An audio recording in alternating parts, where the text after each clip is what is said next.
8 जून मंगलवार। दिन भर सुन रहे सभी श्रोताओं को संदीप सोनी का नमस्कार।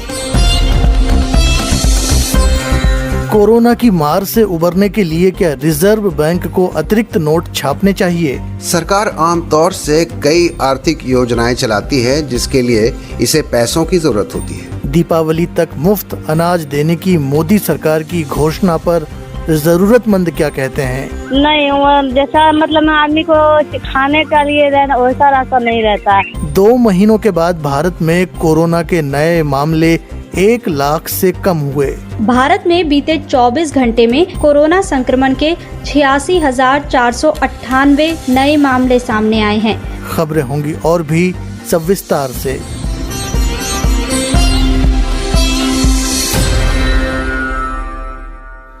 ये BBC हिंदी सेवा है और आप सुन रहे हैं दिन भर। इस कार्यक्रम को प्रसारण से कुछ देर पहले रिकॉर्ड किया गया है। कोरोना महामारी ने दुनिया के तमाम देशों की अर्थव्यवस्थाओं को प्रभावित किया है, किसी पर कम, किसी पर बहुत ज़्यादा, लेकिन असर सब पर पड़ा है। भारत की बात करें तो जानकारों का ध्यान अब इस ओर है कि कोरोना से टूटी अर्थव्यवस्था की कमर को दुरुस्त कैसे किया जाए, गाड़ी को पटरी पर दोबारा कैसे लाया जाए। ज़्यादा जानकारी के साथ BBC संवाददाता जुबैर अहमद। महामारी से चिकित्सा के क्षेत्र में हुई तबाही के बाद अर्थशास्त्रियों, बैंकरों और व्यापारियों का ध्यान आर्थिक बर्बादी की तरफ जा रहा है। लेकिन इस बात पर मतभेद है कि कई तरह के आर्थिक कदम उठाने और अपने राजकोषीय संतुलन के लिए मोदी सरकार नोट छापे या नहीं। पिछले हफ्ते देश के शीर्ष बैंकरों में से एक उदय कोटक ने कहा कि कोरोना महामारी की दूसरी लहर से तबाही हुई है और इसीलिए नोट छापने की ज़रूरत है। भारत में नोट छापने की जिम्मेदारी रिजर्व बैंक ऑफ इंडिया यानी RBI की है और इस प्रक्रिया में सरकार की सलाह भी शामिल होती है। RBI के सूत्रों के अनुसार गवर्नर शक्तिकांत दास फिलहाल मुद्रा छापने की ज़रूरत महसूस नहीं करते। शक्तिकांत दास के अनुसार ऐसा करने से इन्फ्लेशन यानी महंगाई बढ़ने का डर है, जिससे आर्थिक विकास को क्षति पहुंच सकती है। अर्थव्यवस्था को वापस पटरी पर लाने के लिए क्या मदद की जाए, कितनी और कैसे, इस पर लोग एक मत नहीं है। क्या RBI और अधिक नोट छापे? ये इस समय चर्चा का सबसे अहम विषय है। मुंबई शेयर बाजार की जानी मानी हस्ती विजय भमवानी ने BBC से कहा कि मुद्रा छापने का फैसला आखिरी विकल्प के रूप में लेना चाहिए। नोट छापने का उपयोग उस समय सही होगा जब कोई अन्य विकल्प नहीं बचा हो। आर्थिक मामलों के विशेषज्ञ और बैड मनी पुस्तक के लेखक विवेक कौल के अनुसार ये बात सही नहीं है कि RBI पैसे नहीं छाप रहा है। तरीका थोड़ा अप्रत्यक्ष है। वो कहते हैं RBI ने कहा कि वो इस साल अप्रैल से सितंबर के बीच 2.2 लाख करोड़ रुपए के सरकारी बॉन्ड खरीदेगा। ये उन बॉन्ड्स को कैसे खरीदता है? ये पैसे छापता है। इस तरह कोई भी केंद्रीय बैंक पैसा छापता है और उसे अर्थव्यवस्था में पंप कर देता है। इसलिए RBI पहले से ही पैसा छाप रहा है। इसने पिछले साल भी पैसा छापा था। ये थे शब्द विवेक कौल के। सरकार आमतौर से कई आर्थिक योजनाएं चलाती है जिसके लिए इसे पैसों की ज़रूरत होती है। महामारी से निपटने के लिए इसे अब कई गुना अधिक पैसे चाहिए। विजय भमवानी के अनुसार महामारी से जिन प्रभावित क्षेत्रों को आर्थिक मदद चाहिए वो है स्वास्थ्य सेवा, फूड, आर्थिक रूप से प्रभावित कई क्षेत्र और प्रत्यक्ष लाभ उठाने वाली गरीब जनता। इसके अलावा उनका कहना है कि सरकार पहले से ही कई योजनाओं में पैसे देने के लिए बाध्य है। मिसाल के तौर पर नरेगा, खाद्य सुरक्षा, सार्वजनिक वितरण प्रणाली जैसी योजनाएं। जाहिर है इन सब योजनाओं के लिए ढेर सारे पैसे चाहिए। वो पैसे सरकार के पास कहाँ से आते हैं या आ सकते हैं? सरकार की कमाई का सबसे बड़ा जरिया इस समय GST है। GST से पिछले कुछ महीनों से लगातार सरकार के खजाने में 1 लाख करोड़ रुपए प्रति महीना आ रहा है। विजय भमवानी के मुताबिक RBI ने 99,000 करोड़ रुपए से अधिक नकदी एक स्पेशल केस की तरह सरकारी खजाने में ट्रांसफ़र पहले ही कर रखा है। सरकारी कंपनियों के शेयर के विनिवेश और निजीकरण भी सरकार के लिए धन जुटा सकता है। LIC के IPO से करीब 1 लाख करोड़ रुपए जुटाने की उम्मीद है। लेकिन ये काफ़ी नहीं है। इसीलिए मोदी सरकार ने बॉन्ड मार्केट से 12 लाख करोड़ रुपए उठाने की घोषणा की है, जिससे सरकार के खजाने में और भी पैसे आ सकते हैं। तो इस तरह सरकार जितना पैसे खर्च करना चाहती है वो पैसे जुटा सकती है। शायद इसीलिए कई लोग नोट छापने की सलाह का विरोध करते हैं, जिनमें आरबीआई गवर्नर भी शामिल हैं। विवेक कौल कहते हैं कि पैसे छापने से वित्तीय सिस्टम में लिक्विडिटी आती है, यानी नकदी आती है, जिसके कारण ब्याज दर कम रहती है, जिससे सरकार को सस्ते ब्याज दर पर कर्ज मिल जाता है। लेकिन वो कहते हैं कि इसका दूसरा पहलू यह है कि बैंकों में फिक्स्ड डिपॉजिट में पैसा जमा करने वालों को कम ब्याज दर के कारण नुकसान उठाना पड़ता है। इसलिए अतिरिक्त नोट छापने से सेविंग करने वालों को घाटा होता है। लेकिन विजय भंवानी के विचार में सरकार के पास अगर कोई और विकल्प ना हो तो नोट छापा जा सकता है। जुबैर अहमद, BBC दिल्ली। वित्त मंत्री निर्मला सीतारमन ने मंगलवार को इन्फोसिस और उसके चेयरमैन नंदन नीलेकणी को इनकम टैक्स डिपार्टमेंट की नई ई फाइलिंग वेबसाइट पर यूजर्स को आ रही दिक्कतों को दूर करने के लिए कहा है। सरकार ने इन्फोसिस के साथ साल 2019 में इनकम टैक्स रिटर्न फाइल करने के लिए अगली पीढ़ी का सिस्टम डेवलप करने के लिए करार किया था। इसका मकसद आईटी रिटर्न की प्रोसेसिंग में लगने वाले 63 दिनों के समय को घटाकर 1 दिन करना था, ताकि रिफंड जल्द से जल्द लोगों को जारी किया जा सके। सोमवार शाम इस पोर्टल की सर्विस शुरू की गई थी। मंगलवार की सुबह निर्मला सीतारमन ने ट्विटर पर इसके लॉन्च का ऐलान किया, लेकिन थोड़ी देर बाद ही उनकी टाइमलाइन पर शिकायतों का अंबार लग गया।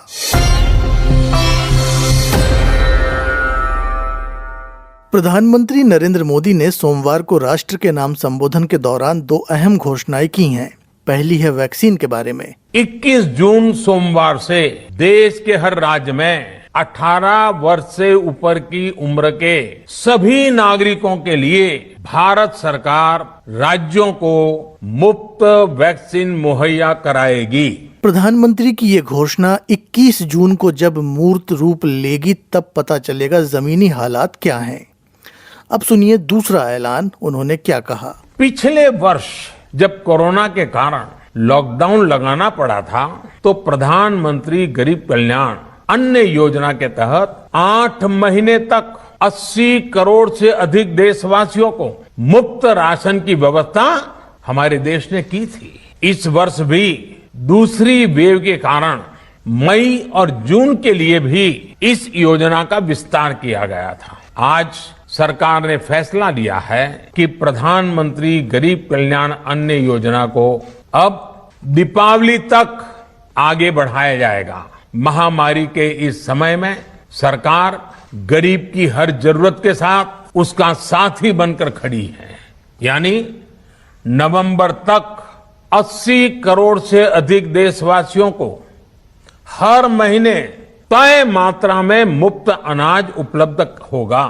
पिछले वर्ष लॉकडाउन के दौरान प्रधानमंत्री की घोषणा के मुताबिक जरूरतमंद लोगों को क्या मिला, कितना मिला और आगे इस घोषणा से उन्हें क्या उम्मीदें हैं, जानने के लिए हमारे सहयोगियों ने अलग अलग जगहों पर कुछ लाभार्थियों से बात की।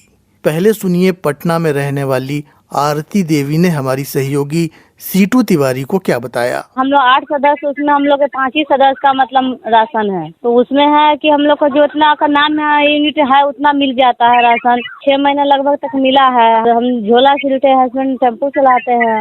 बस यही सहायता है। अगर इस बार घोषणा की है तो और गरीब के लिए बहुत सहायता बड़ी चीज है। राशन का जो क्वालिटी होता है, मतलब चावल जो मिलता है, गेहूँ जो मिलता है, वो कैसा रहता है?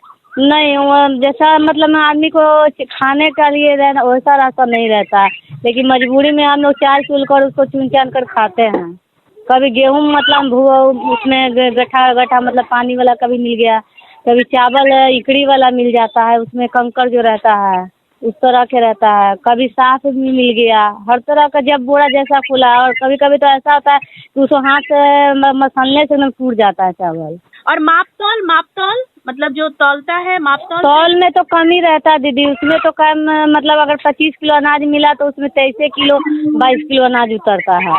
इसी तरह भोपाल में हमारे सहयोगी शूर नियाजी ने 2 लाभार्थियों से बात की। पहली है एक महिला जिनका नाम है अनार बाई। सुनिए उन्होंने क्या बताया। कोरोना के बाद में देखो चावल, गेहूँ, फिर अपने बाजरे, तो आम ये महीना चल रहा है ना, ये कल से लाए ना, तो समझो कि आप बाजरे नहीं दिए, आप चावल भी नहीं दिए, गेहूँ दिए। क्यों ऐसा? हाँ, सिर्फ अभी दिए नहीं। कोठा आया है जरूर, पर अभी बांट नहीं रहे हो। कोठा आया पर अभी चावल कोई को नहीं दिए, कहीं बाद में देंगे। ऐसा बोला। पर मिल रहा है पूरे, है ना? हाँ मिल रहा है बेटा। अब ये दिवाली तक मिलेगा तो कैसा, क्या कहना है उस बारे में? हमारा यह कहना पड़ता है कि मैं मिलते रहता अच्छा है फ्री का। अब गरीब इंसान तो घर में ही बैठते रहते हैं, बैठे हैं। मैं कैसे काम कर रही हूँ, वो भी मेरी मुसीबत कितनी खराब है, पर तो भी आ रहे बेटा। में मेरा कहना यह पड़ता है कि हमको तो मिलना चाहिए। शूरी नियाजी ने भोपाल में ही प्रताप नामक एक अन्य व्यक्ति से इस बारे में बात की। बाजरा मिला और चावल मिले और गेहूँ मिले। लगातार मिलता रहा है? हाँ, हर महीने मिलता रहा। अब ये महीने में अभी मैं आया यहाँ कंटोर में, तो बाबूजी बोलते हैं साजिनाबाद जाओ, तुम ईदगाह वाले हैं, तो साजिनाबाद में मिलेगा तुमको। अब वहाँ जा रहा हूँ, देखता हूँ देते हैं कि नहीं। और आगे जो घोषणा की है उनने कि दिवाली तक मिलेगा, इसके बारे में क्या कहना है? बाबूजी अब क्या पता मिलता है कि नहीं। अब देखता हूँ साजिनाबाद में इस महीने में दे रहे हैं कि नहीं दे रहे हैं मेरे को। पर अभी बीच में रुका तो नहीं? बीच में नहीं रोका, सारी चीज़ें मिलती रही? हाँ मिलती रही, सारी चीज़ें मिलती। असम के मरियानी में रहने वाली 43 साल की मिनोती दास ने हमारे सहयोगी दिलीप शर्मा को बताया प्रधानमंत्री की घोषणा के बारे में वो क्या सोचती हैं। हमारा रेशन कार्ड है लेकिन खाली चावल मिल रहा है।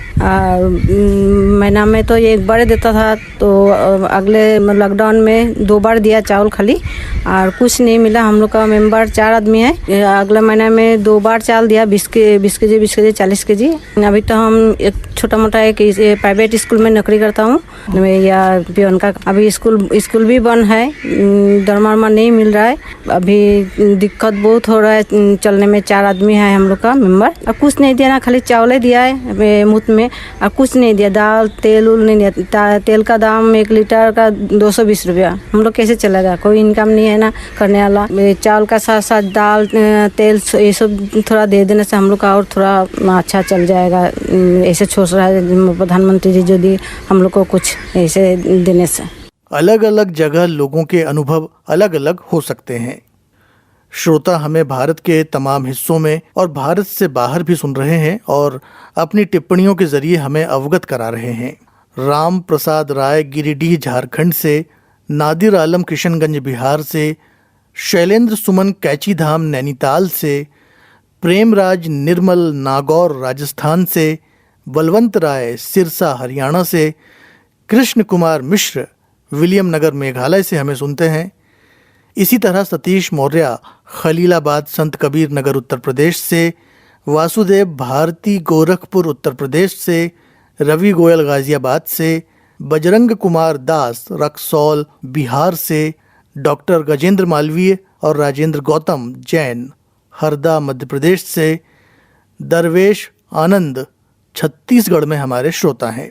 हामिद रज़ा कतर से, समीर अंसारी मदीना शरीफ सऊदी अरब से और फ़तेह अली खोजा टोरंटो कनाडा से हमें सुन रहे हैं। ऐसा इन्होंने हमें कमेंट बॉक्स में लिखकर बताया है। श्रोताओं को हम याद दिलाना चाहेंगे कि ये कार्यक्रम रिकॉर्डेड है और आज की टिप्पणियां आप बुधवार के दिन भर में सुन सकेंगे।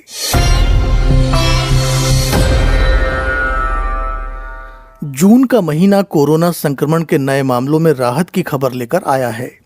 हालांकि पहली लहर के मुकाबले दूसरी लहर में मौतों की संख्या तुलनात्मक रूप से अभी भी ज़्यादा है, लेकिन नए संक्रमण के मामले कम होने से उम्मीदों को मजबूती मिल रही है। ज़्यादा जानकारी के साथ बीबीसी संवाददाता गुरप्रीत सैनी। भारत में बीते 24 घंटे में कोरोना संक्रमण के 86,498 नए मामले सामने आए हैं। ये 66 दिनों में पहली बार सबसे कम सामने आए मामले हैं, क्योंकि इससे पहले 1 लाख से ऊपर रोजाना संक्रमण के नए मामले सामने आ रहे थे। इससे पहले 5 अप्रैल को 1 लाख से कम मामले दर्ज किए गए थे। उस दिन देश में 96,563 मामले दर्ज किए गए थे और फिर संक्रमण के मामलों में बढ़ोतरी थमी ही नहीं और इससे करीब 1 महीने बाद यानी 5 मई को एक दिन में संक्रमण के कुल 4,14,280 मामले दर्ज किए गए, जो कि दूसरी लहर का पीक था। उसके बाद से मामले घटने शुरू हुए और आज पीक के बाद से पहली बार 1 लाख से कम मामले दर्ज किए गए हैं, जो कि राहत की बात है। देश में अब कोरोना संक्रमण के कुल मामलों की संख्या 2,90,00,000 के करीब है। इसके अलावा बीते 24 घंटे में इस संक्रमण के कारण 2,123 लोगों की मौत हुई है। इससे देश में कुल मौतों का आंकड़ा 3,51,000 से अधिक हो गया है। मंगलवार को ही बिहार के मुख्यमंत्री नीतीश कुमार ने ट्वीट करके राज्य से लॉकडाउन हटाए जाने की घोषणा की है। हालांकि शाम 7 बजे से सुबह 5 बजे तक रात्रि कर्फ्यू जारी रहेगा। मुख्यमंत्री नीतीश कुमार ने बताया है कि लॉकडाउन लगाने से राज्य में कोरोना वायरस संक्रमण की महामारी को रोकने में बहुत मदद मिली है, लेकिन अभी भी भीड़-भाड़ से बचने की आवश्यकता है। रिपोर्ट सुना रही थी गुरप्रीत सैनी। और अब सुनिए हमारी नई श्रृंखला आईसीयू डायरी की तीसरी कहानी, पत्नी, चाय और वेंटिलेटर। ये अनुभव हैं कोविड आईसीयू वार्ड में ड्यूटी करने वाली डॉक्टर दीपशिखा घोष के। सुनिए सुमिरनप्रीत कौर की जुबानी। इस श्रृंखला के प्रोड्यूसर हैं विकास त्रिवेदी।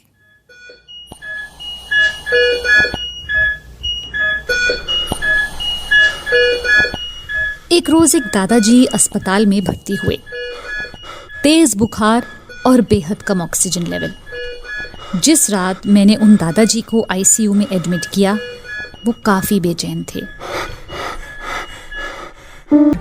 खराब हालत में मिलते हैं।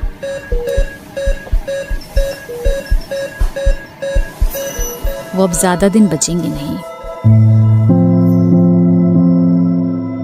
उस रोज मुझे एक और खौफ से भरी कॉल करनी पड़ती है। मैं उनकी पत्नी को फोन करके कहती हूँ कि तबीयत बहुत खराब है और उम्मीद अब बहुत कम बची है। वो मुझसे पूछती हैं कि वेंटिलेटर पर जाने से पहले क्या उन्हें चाय दी गई थी।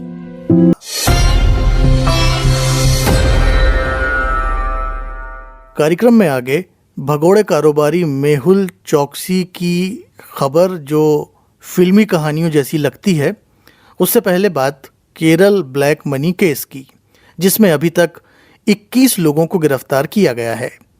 विशेष जांच दल इस मामले की पड़ताल कर रहा है। गिरफ्तार किए गए 21 लोगों में से कुछ लोग भारतीय जनता पार्टी के नेताओं के करीबी बताए जा रहे हैं। वरिष्ठ पत्रकार इमरान कुरैशी की रिपोर्ट सुनिए शुभम किशोर से। ये केस कथित तौर पर एक राहजनी की घटना पर आधारित है, जिसमें एक फर्जी कार दुर्घटना के बाद 3.5 करोड़ रुपए की चोरी कर ली गई थी। इस मामले में शिकायतकर्ताओं में से एक बीजेपी को चुनाव सामग्री उपलब्ध कराने वाले AK धर्मराजन हैं, जो RSS के कार्यकर्ता भी हैं। पुलिस के अनुसार ये घटना केरल चुनाव से 3 दिन पहले यानी 3 अप्रैल को हुई थी। लेकिन अब इस मामले की जांच में एक ऐसा मोड़ आ गया है कि जल्द ही केरल बीजेपी के अध्यक्ष के सुरेंद्रन के बेटे से भी पुलिस पूछताछ कर सकती है। वहीं भारतीय जनता पार्टी ने इसे पार्टी की छवि खराब करने का एक षड्यंत्र बताया है। तो ब्लैक मनी केस या हवाला केस आखिर है क्या, जिसके बारे में केरल में चर्चा हो रही है। पुलिस के एक अधिकारी ने BBC को नाम न छापने की शर्त पर बताया कि ये पैसा शायद कर्नाटक से लाया गया था, जिसे त्रिशूर से एर्नाकुलम ले जाते समय ये कथित कार हादसा हुआ। ये दुर्घटना त्रिशूर कोडाकारा जंक्शन के पास हुई थी। AK धर्मराजन के ड्राइवर शमजीर ने इस घटना की शिकायत लिखवाई। उन्होंने पुलिस को बताया कि जंक्शन पर कार दुर्घटना के बाद गाड़ी से 25 लाख रुपए की चोरी कर ली गई। हालांकि बाद में चोरी की रकम बदल दी गई। पुलिस अधिकारी बताते हैं कि उस गाड़ी में 3.5 करोड़ रुपए थे। धर्मराजन ने पुलिस को अपने बयान में यही कहा था। अब तक गिरफ्तारियों के बाद हमने 1.12 करोड़ रुपए अभियुक्तों से बरामद किए हैं। गिरफ्तार किए गए सभी 21 लोग कार दुर्घटना में शामिल नहीं थे, बल्कि कुछ लोग इसके पीछे के षड्यंत्र में शामिल थे। उन्होंने ये भी बताया कि ये पैसा अलापुझा में किसी कर्ता नामक पार्टी वर्कर को दिया जाना था। केरल के मुख्यमंत्री पिनरई विजयन ने विधानसभा को बताया कि इस केस में अब तक 96 गवाहों के बयान दर्ज किए गए हैं। इस मामले की पहली शिकायत में कहा गया था कि दुर्घटना में 25 लाख रुपए की डकैती हुई, जिसके बाद पुलिस ने IPC की धारा 395 के तहत केस दर्ज किया था। लेकिन धर्मराजन के बयान के बाद इस केस में धारा 412, 212 और 120B भी जोड़ दी गई। अब तक दर्ज हुए बयानों के आधार पर, जिनमें शिकायतकर्ताओं और अभियुक्तों के बयान शामिल हैं, SIT ने केरल बीजेपी अध्यक्ष के सुरेंद्रन के सचिव दिपिन और उनके ड्राइवर लिबीश से पूछताछ की है। हालांकि दोनों ने ही पैसे की इस आवाजाही के बारे में कोई भी जानकारी होने से इनकार किया है। एसआईटी ने त्रिशूर जिले के अध्यक्ष के अनीश और महासचिव के गणेशन से भी पूछताछ की है। हालांकि बीजेपी के प्रवक्ता बी गोपाल कृष्णन के पास एसआईटी द्वारा बीजेपी नेताओं से की जा रही गहन पूछताछ के स्पष्टीकरण मौजूद है। बीबीसी से बातचीत में गोपाल कृष्णन ने कहा, जिस रात ये घटना हुई तब धर्मराजन ने जितने भी बीजेपी नेताओं को हो सका फोन किया था। उन्होंने पार्टी अध्यक्ष सुरेंद्रन को भी फोन किया था कि हाईवे पर उनकी कार और पैसा दोनों लूट लिए गए हैं।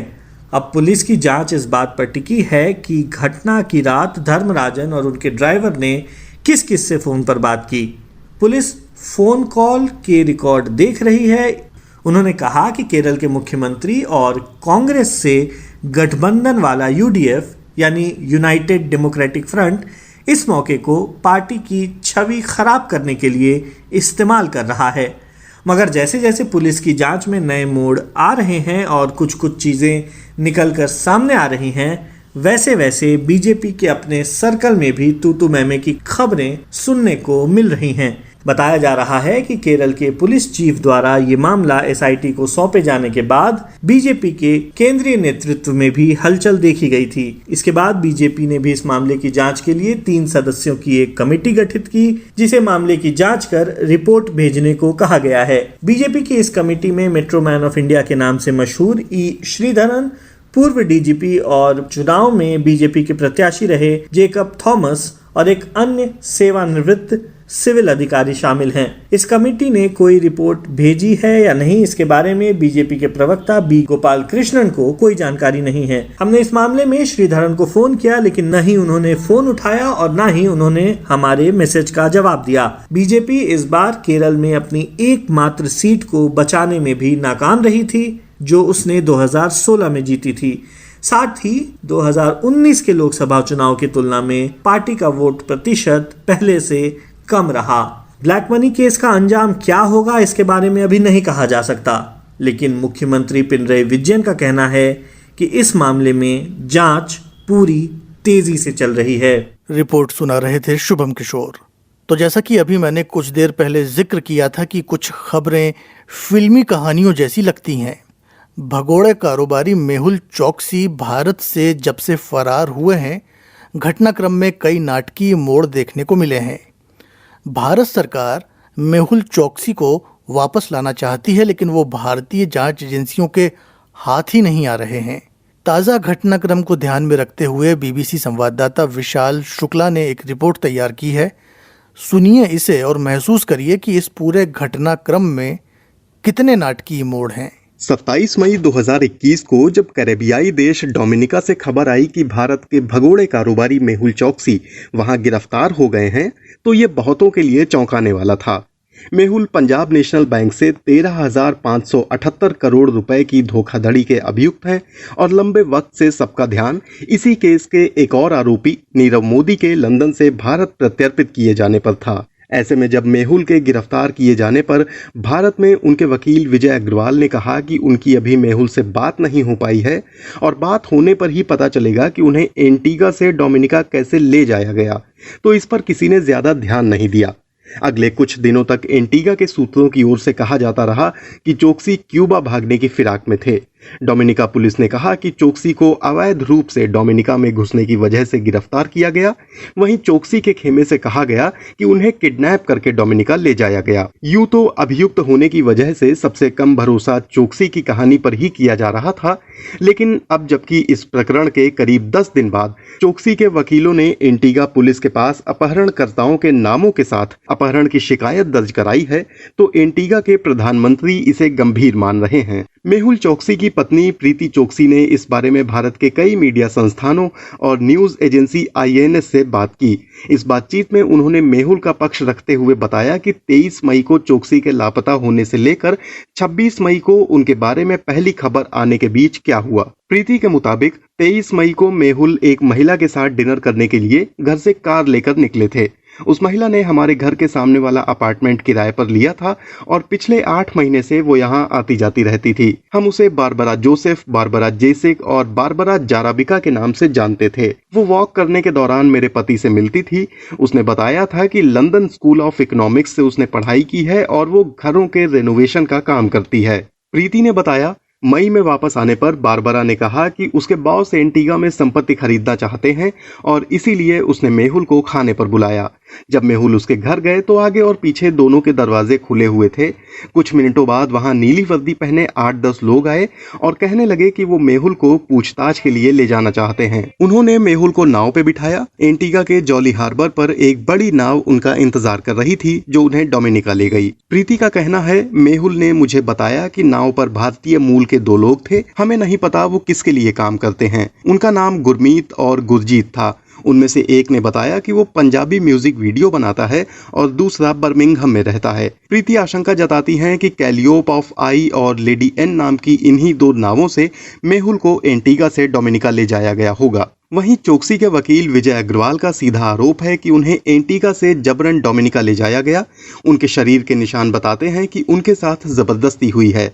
मुझे लगता है कि उन्हें भारत लाने के लिए योजनाबद्ध तरीके से दूसरी जगह ले जाया गया। मुझे नहीं पता कि ये साजिश कौन कर रहा है। अग्रवाल के ऐसा दावा करने के बाद एंटीगा के पुलिस कमिश्नर एटली रॉडनी ने कहा था कि उन्हें इसकी कोई जानकारी नहीं है कि चोकसी को जबरन कहीं से कहीं को ले जाया गया है। चोकसी के डोमिनिका में गिरफ्तार होने के बाद एंटीगा के प्रधानमंत्री ने डोमिनिकी प्रशासन से गुजारिश की थी कि वो चोकसी को वापस नहीं लेना चाहते हैं और बेहतर होगा कि डोमिनिका चोकसी को सीधे भारत प्रत्यर्पित कर दे। चोकसी का मुद्दा एंटीगा की संसद में भी उठा था, जिसके बाद पीएम गैस्टन ब्राउन ने कहा था कि चोकसी एंटीगा के लिए शर्म का सबब बन गए हैं। हालांकि चोकसी के वकीलों द्वारा पुलिस के पास शिकायत दर्ज कराने के बाद एंटीगा के प्रधानमंत्री ने इसे गंभीर माना है। रिपोर्ट सुना रहे थे विशाल शुक्ला और इसके साथ ही दिन भर को अब यहीं देंगे विराम। कार्यक्रम का तकनीकी पक्ष संभाला अजीत सारथी ने। जाते जाते आपको याद दिलाना चाहूंगा कि आप हमें bbchindi.com पर भी सुन सकते हैं। पॉडकास्ट की लिंक कमेंट बॉक्स में उपलब्ध है। संदीप सोनी को अब दीजिए इजाजत। शुभ रात्रि।